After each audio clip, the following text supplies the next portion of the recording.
Hvad det hedder? Hvad? Sandhed eller drik? Det er sandhed eller shot. Det her. Jeg bare synes også sådan her, da jeg optog den der sandhed eller konsekvensvideo med Nora. Jeg sværger, det er bare, man ved, at man bliver straffet hårdt, hvis der ikke sker noget. Straffet hårdt. Shots. Nå, alle sammen, og i dag skal vi lave en anderledes video. Lidt ligesom den video mig og Nora lavede. Nu er det bare en sandhed eller shot video med de små konger. Det er lakrids 16,4 vold i. Det er fint nok. Okay, hvem vil starte? Skal du eller jeg? Jeg kan godt, når jeg er gæst. Ja, du starter så. Hvis du skulle gifte dig med en person her i lokalet, hvem vil du så vælge? Der er kun også to, det er ligesom det er mig og Nora. Der er kun også to. Det er tatovering, det her. Der er jo kun også, hvad fuck er det her? Det ligner ikke lakrids. Det ligner ikke lakrids. Det er fandme lakrids, det er bolsje lakrids, det her. Holy shit. Det er kraftedeme også blodrødt jo. Here goes nothing. Fy for helvede. Hvad er den mest pinlige ting, som dine forældre har grebet dig i? Om det er også lige, om man kan huske, om det skete for en. Nej, jeg tror ikke, det er blevet taget endnu. Jeg tror det er mere, at måske man har haft samtaler rundt omkring, hvor de har hørt, og så har de så fundet ud af, hvad man kan finde på at sige. Jeg kan ikke huske det. Ærligt talt. Ja, okay. Så drikker man. Så tager jeg også et shot. Skål. Hvis jeg sidder med et shot. Down the hatch. Den er god. Ja, det synes du, det synes jeg ikke. Tror du på kærlighed ved første blik? Jeg vil sige måske, at jeg ikke tror på det. Men der er på andre måder, man godt kunne tro på det. Ja. Jeg synes, det er lidt mere åbent end bare sådan ja-nej spørgsmål. Hvornår har du sidst gjort en god gerning for en anden? Jeg tog aftensmad, så begge to. Jeg behøver så ikke rejse mig ud, hvis jeg går ud og hente gæst, og så henter jeg de aftensmad. Hvordan slog du op med din sidste kæreste? Jamen, jeg fangede hende i at være utro, så imens hun var hjemme med mig og lidt noget pis, så hvordan det? Tog hendes telefon og spurgte, om jeg må gå på den. Hun sagde, ja, så gik jeg på Snap, og så hun havde sendt nogle billeder, man nok ikke skulle sende med andre personer. Så slå op med hende på stedet og sendte hende hjem. Har du nogensinde brugt dine frokostpenge på noget andet end frokost? Nej, det har jeg faktisk ikke engang. Kæft, det var det. Hvis det var meningen, jeg skulle fucking have, så var det det, jeg gjorde.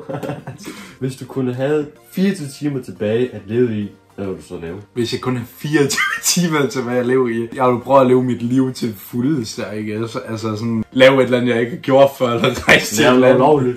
Ja, der går ind og stjæle et helt fucking butik, altså gå ind i banken. Får konsekvenser for. Ja, lige præcis. Hvor lang tid tror du kan klare dig uden din mobiltelefon? Det spørger man YouTuberen om. Jeg kunne godt tage en dag, men altså, hvis det var en challenge, så kunne man nok godt tage en dag. Jeg tror sgu ikke, at jeg kunne holde meget. Kæft, man. Snap-afhængig. Hvis alle har en pris, hvad er så din? En halv øre. Alle mennesker kan jo sige, at 1 million værd, men jeg synes, jeg er 2 millioner. Okay. Altså, kom over. Kom det, du synes. Ja. Hvem er din yndlingskarakter fra Disney? Pirates of the Caribbean er fra Disney, så jeg vil sige Jack Sparrow. Fair nok. Der er Anakin fra Star Wars. Hvornår har du sidst brugt en tandtråd? 3 dage siden. Hvem skændtes du sidst med? Der er meget forskel på skændes. Er det sådan en hurtig diskussion, man lige har med forældre, eller jeg tror, det var virkelig sur på hinanden? Virkelig sur på hinanden, hvor man råbte af hinanden på en eller anden måde. Det er faktisk lang tid siden. Det er ret lang tid siden, ja. Jeg tror faktisk, det er flere år siden. Har du nogensinde spist en insekt? Nej, det har jeg ikke. Nej, ikke hver gang man fik at vide, hvor mange bakterier det havde. Det tror jeg ikke. Hvad tror du, de fleste af dine venner synes om dig, som slet ikke passer? Så skal jeg have deres hjerner i min hjerne, for at kunne vide det. Måske nogen tror, at jeg er svag, som ikke er.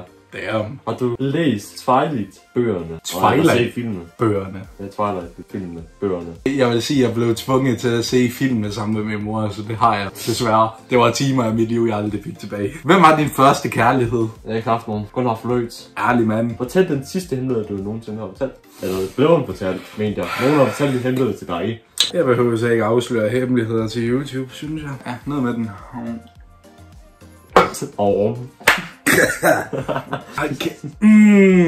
Du har drukket 2, jeg har drukket 1. Hvem var den sidste person, du kyssede? Det tror jeg, der var lille, der gjorde det med sine forældre. Sådan en hurtig forældrekys. Så sådan en lille kys på kinden af far eller mor? Ja, dengang. Hvornår var du sidst nervøs? Jeg skal bare som lort ud.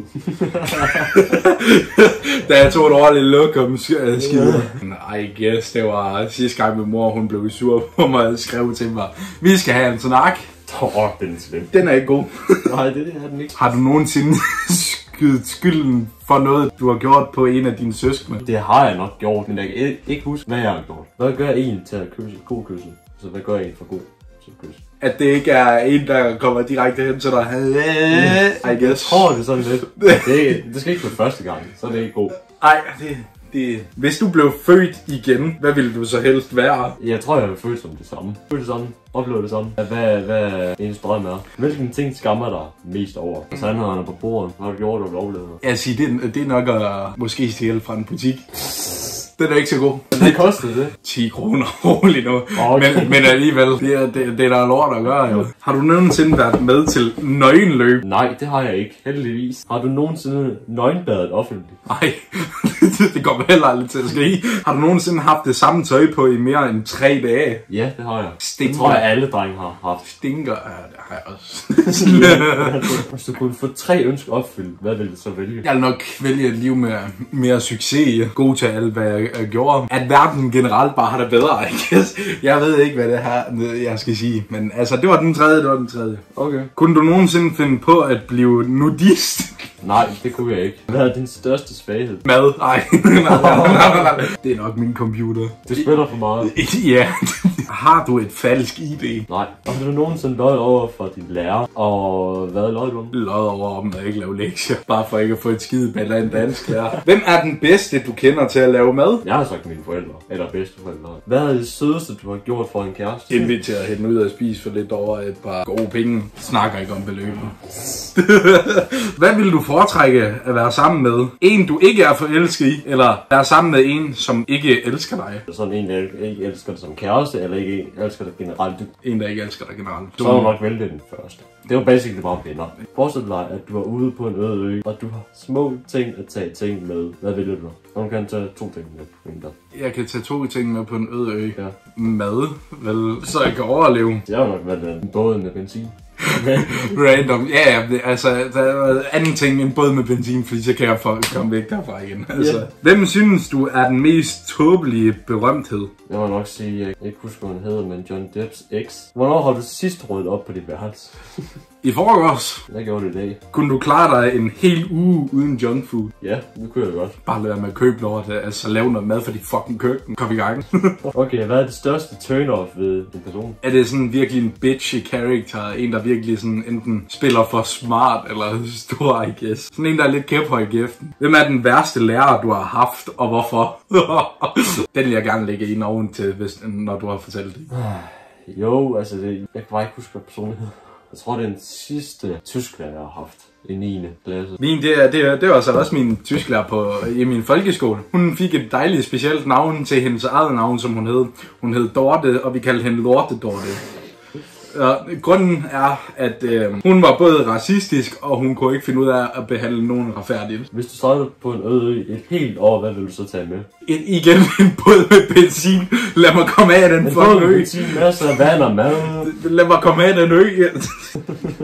Fuck sake. Har du nogensinde prøvet at stalke nogen? Hvis ja, hvem var det? Altså, hvordan stalk? Sådan virkelig stalk. Altså virkelig, hvor man går til hus, man stalker overalt på nettet. Og... Ja, nok så på den måde, men altså også bare se, hvor personen var konstant, I guess. Det højeste stalket, man har haft, det er nok måske at tjekke persons Instagram. Eller på Snapchat, man har sådan en venner, men de tjekker, hvor fanden de har været hen på kortet. Det er det værste, jeg har gjort. Legit. Det er ikke mere end det. Jeg tror også, det er det værste, jeg har gjort. Kig på Snapkortet. Altså, ja. Hvor fuck er folk henne? Hvilket filmcitat er det bedste lige? Et kendt citat, altså en kendt sætning, som en film eller serie har sagt. Der er så mange... Jeg kender godt en. Sig den, du kender, fordi det kan være, at jeg finder på et eller andet. Hello there. Hello there. Fucking Star Wars. Så tager jeg også en Star Wars reference. You underestimate my power. You underestimate my power. Nå, jeg den. Inden Anakin bliver slicet. Har du nogensinde klatret op i et træ? Ja, det har jeg. Han har ikke det i børnehaven eller i små skoleklasser. Altså, jeg har sad i 3 bilbørn, så det er lidt... tror ikke, jeg har. Hvad har du nogensinde haft en våd drøm? Ja. Det tror jeg mange har. Det tror jeg flest har. Det har jeg også haft. Solen er ikke det eneste, der står op om morgenen. Hvad vil du? Hvad synes du om steroider? Det er noget forfærdeligt pisslort, du skal tage. Hvorfor tage det? Altså ødelægge din krop lidt mere? Hvad er din værste fjende? Mit internet. Men hvis du skal vælge en person, så må det fandme være min tysklærer. Altså, okay. Så er en tysklærer for folkeskolen. Man var bare sur på en aldrig konstant. Hvad er dit mest romantiske minde? Det er lidt svært, at man ikke har haft en kæreste. Så man må jo nok sige fløjt. Ja, yeah. Altså du skal jo svare på det. Ellers det er, hvis man skriver med en person, eller de har sendt noget, men selv tilbage og sådan noget. Basic sådan noget over nettet. For eksempel Snapchat. Det er besvaret, det er besvaret. Har du nogensinde begået butikstyveri, og hvad tror du? Det indrømmer jeg jo før. Ja, det har jeg, og det er det dummeste, jeg nogensinde har taget. Det var en af mine kammerater, der spurgte, om jeg ind og hente en Snickers-bar til ham. Den kan du ikke betale for ham, så det var også det. Vi har ikke nogen penge med begge to, det er der den ligger. Hvad er det mest irriterende, din mor gør? Røger. Pisseserende lugt af helvede til, ja. Hvad har du nogensinde lovet for din kæreste? Jeg har en gang, eller lidt, hvor jeg har sagt, at jeg ikke kunne være sammen, fordi at jeg lavede noget, man egentlig havde brug for at slappe af selv og være derhjemme. Har du nogensinde mobbet en? Den skal jo gå til dig. Nå ja, nej det har jeg ikke. Det synes jeg er forfærdeligt noget, det har jeg ikke. Det er noget pisse gør, stop det. Hvad er det mest pinlige ting, som dine forældre har grebet dig i? Den har jeg også haft. Hvad er din så? Jeg svarer på den. Mange oplevelser, I guess, men ikke som I tror, okay? Jeg tror, den ene var, hvor jeg som 10-årig stod og dansede på mit værelse til at sange, og så kommer min mor ind og står fucking griner af mig. Ville du droppe ud af skolen, hvis du vandt i lotteriet? Nej, for skal ikke komme videre. For hvis man vandt, så kan man alligevel vundet, og så kan man bare så kan man jo bare stabilisere sit liv lidt bedre oven i det. Hvis du vidste, at jorden undergang var lige om hjørnet, hvad vil du så gøre? Være sammen med dem, jeg elsker, og så embrace den her død, der er upon me. Altså. Okay. Har du nogensinde været forelsket i din bedste ven? Nej, det har jeg ikke. Heldigvis. Spørgsmålet, vil du gerne stille en anden spiller? Så hvis du vil gerne spille mig et spørgsmål, hvad skulle det så være? Den går ud over mig, basically. Ja, det er godt. Men jeg kan ikke svare på den. Hvad for en slags alkohol hader du mest? Jeg tror, det er gin. Det er svaret. Det er gin. Hvis du skulle skrive en artikel om din personlige helt, hvem ville du så vælge? Jamen altså, så vil jeg nok sige min yndlingsskuespiller. Som er? Det er Johnny Depp. Hvordan tror du, at du sandsynligvis kommer til at dø? Alderdom. Måske er mit fremtidige arbejde, men ved ikke lige, hvor vildt det bliver i Danmark. Politi i Danmark. Hvad er den mest skræmmende film, du har set? Men jeg ved ikke, om det er den, der er den værste, for jeg tror, jeg har ikke set så mange. Jeg tror faktisk, det er bare det helt originale, gratis, der er på Netflix, sådan her Friday the 13. Friday the 13? Ja. Hvilken af dine forældre er du tættest på? Det er nok min mor. Har du nogensinde smugkigget på dine julegaver? Ja. Som lille. Altså, hvem fuck har ikke gjort det? Hvis mor hun lige har afsløret, hvor gaverne har været, hvem har ikke været oppe og kigge så? Skal vi tage det sidste spørgsmål hver? Ja. For nu har vi også optaget 31 minutter. Nævn et tv-show, som du har brugt en hel dag på at binge-watch. Altså Dragon Ball, da det var på XD-kanalen. Så jeg en helvedes masse Dragon Ball og kunne ikke komme ud af det. Hvilken superskurk ville du helst være, hvis du havde chancen? Så vil jeg nok vælge Darth Vader, fordi han kan styre kraften. Men det er jo det for den her video med sandhed eller short. Hvis jeg har flere af de her videoer, så skal jeg nok lave nogle flere. Måske en anden slags. Der er også det tredje jul i sådan noget her. Sandhed, konsekvens og der er en tredje en med i, som man kan prøve på et tidspunkt. Så synes jeg, der skal være nogle flere i det her. For nu har vi fået alt for mange spørgsmål i de her videoer her, hvor der burde være en masse omkring eller med. Så håber du videoen. Husk like, subscribe, tryk på en lille side, scrum til funktion. Og det er en ny plan. Husk 500 subscribers, så spiser verdens stærkeste tips, og man faktisk er verdens stærkere end den originale verdens stærkeste TV. Så hvis I ser mig lede, subscribe. Kun 30 fra, hvor jeg bliver optaget det her lige nu. Vi sætter sammen, og hej.